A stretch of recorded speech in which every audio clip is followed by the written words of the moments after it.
పిలిచి ఒక్కొక్క మట్టి కుప్పను సిద్ధం చేయమని చెప్పేవారు.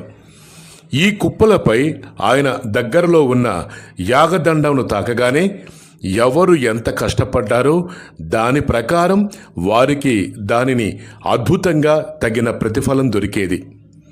ఇది ఆయన ఆధ్యాత్మిక శక్తికి నిదర్శనం. ద్రోహం మరియు త్యాగం. చెరువు ఎత్తు పెరుగుతున్న కొద్దీ పైనున్న గ్రామాలు మునిగిపోయే ప్రమాదం ఉందని కొంతమంది భావించారు. ఆ గ్రామస్తుల్లో కొందరు దురాలోచనతో పనులను ఆపించేందుకు కుట్ర పన్నారు. ఒకరోజు సమాధులయ్య స్వామి యోగ నిద్రలో ఉన్నప్పుడు ఆయనపై దాడి చేసి ఆయన 2 కళ్లను తీసివేశారు. అతి బాధలో ఆయన తన ఇష్టదైవమైన లక్ష్మీ నరసింహస్వామిని వేడుకున్నారు. 2 కళ్ళు లేని ఈ జీవితం నాకు అవసరం లేదు. ఇకపై ఈ గ్రామాన్ని, ఈ చెరువును కాపాడే బాధ్యత మీది.